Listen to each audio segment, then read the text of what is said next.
మంత్రి అయినా, ఒక మహేష్ గౌడ్ పిసిసి ప్రెసిడెంట్ అయినా, మధుయాస్కి గౌడ్ గారు క్యాంపెయిన్ కమిటీ చైర్మన్ అయినా, యువకుడు శ్రీకాంత్ ఈరోజు కమిషన్ చైర్మన్ సభాధ్యక్షత వహించిందంటే చదువు ఒక్కటే కారణం. మీ అందరికీ నా సూచన ఒక్కటే, ఇవన్నీ కూడా మీరు నిలబడాలి, నిలదొక్కోవాలి, మీ తలరాతలు మారాలి, మీరు డాక్టర్లు, లాయర్లు, ఇంజనీర్లు కావాలి, ఐఏఎస్లు, ఐపీఎస్లు, ఐఎఫ్ఎస్లు అయి రాజ్యాధికారంలో భాగస్వాములు కావాలి, ఈ రాజ్యాన్ని పాలించాలి. బడుగు బలహీన వర్గాలకు రాజ్యాధికారం వచ్చినప్పుడు ఈ సమాజం బాగుపడుతుంది. ఈ తెలంగాణ రాష్ట్రం 10 ఏళ్లలో $1 ట్రిలియన్ ఎకానమీ కావాలన్నా 2047కు $3 ట్రిలియన్ ఎకానమీ కావాలంటే మీరందరూ చదువుకోవాలి. డాక్టర్లు, లాయర్లు, ఇంజనీర్లే కాదు, ఐటీ ప్రొఫెషనల్స్ కావాలి. అప్పుడే ఈ రాష్ట్రం యొక్క ఆర్థిక వ్యవస్థ నిలదొక్కుంటుంది. రాష్ట్రం యొక్క ఆర్థిక వ్యవస్థ నిలదొక్కోవాలంటే మీరు చదువుకోవాలి. నేను మా యువకులకు అందరికి సూచన ఒక్కటే, ఒకనాడు ప్రభుత్వం దగ్గర భూములు ఉన్నాయి. ఇందిరమ్మ ఆనాడు భూములు పంచిపెట్టింది, అసైన్మెంట్ పట్టాలు ఇచ్చింది, పేదలకు ఇండ్లు ఇచ్చింది, అన్ని రకాలుగా ఆదుకున్నారు. ఇవాళ మీరు నిలదొక్కోవాలంటే, సమాజంలో వెనుకబాటుతనం నుంచి బయటపడాలి అని అంటే చదువు ఒక్కటే. అందుకే ఈరోజు చదువుకోవాలని మా యువకులందరికీ నేను సూచన చేస్తున్నా. ఈరోజు సర్దార్ సర్వాయి పాపన్న విగ్రహం ఒక స్ఫూర్తి కోసం, విగ్రహాలు వర్ధంతుల కోసమో జయంతుల కోసమో కాదు. ఆ దారిన పోయేటప్పుడు ఆ మహానుభావుల విగ్రహాలు చూస్తే ఆ స్ఫూర్తి మనలో కలిగించాలి, రగిలించాలి. ఆ స్ఫూర్తితో రాణించడం కోసమే. ఎక్కడో ట్యాంక్ బండ్ మీద ఆ పక్కన ఇంకొక దగ్గర ఏదో మా మిత్రుడు చెప్తే నేను చెప్పిన అక్కడ కాదు, ఇక్కడ పెట్టండి. వస్తా పోతా వారి స్ఫూర్తి మనకు ఉండాలి. ఎందుకంటే సచివాలయం తెలంగాణ రాష్ట్ర పరిపాలనకు గుండెకాయ. గుండెకాయకు దగ్గరలో సర్దార్ సర్వాయి పాపన్న విగ్రహం ఉండాలి.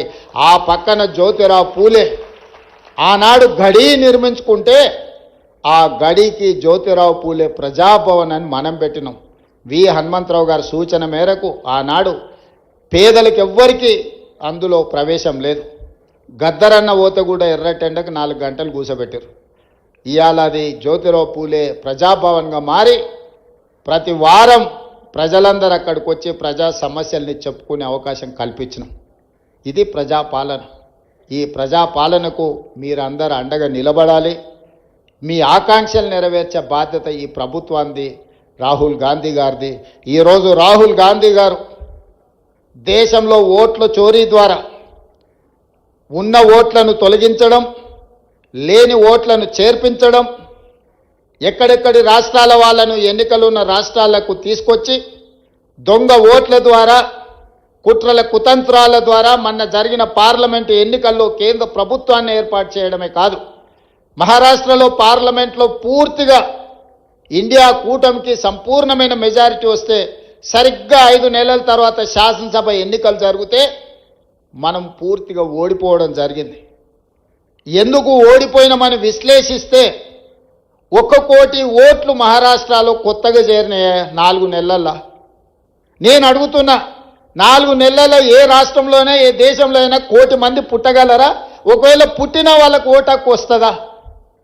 కానీ మహారాష్ట్రలో ఎన్నికల కమిషన్ 4 నెలల్లో 1 కోటి కొత్త ఓట్లను నమోదు చేసి ప్రజా అభిప్రాయాన్ని దెబ్బతీసి, ప్రజా అభిప్రాయాన్ని తుంగలో దొక్కి భారత రాజ్యాంగాన్ని అపహాస్యం పాలు చేసి, ఏ మహారాష్ట్ర నుంచి డాక్టర్ బాబాసాహెబ్ అంబేద్కర్ గారు వచ్చిండ్రో, ఏ డాక్టర్ బాబాసాహెబ్ అంబేద్కర్ గారు మనకు రాజ్యాంగాన్ని ఇచ్చిండ్రో, ఆ రాజ్యాంగాన్ని అపహాస్యం చేసుకుంటూ మహారాష్ట్రలో పార్లమెంట్ ఎన్నికల నుంచి అసెంబ్లీ ఎన్నికల లోపల 1 కోటి కొత్త ఓట్లు నమోదైనవి.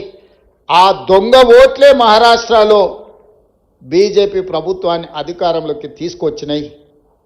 మొన్న కర్ణాటకలో చూస్తే ఒక పార్లమెంట్లో ఒకే ఒక్క మహదేవ్పుర అనే అసెంబ్లీలో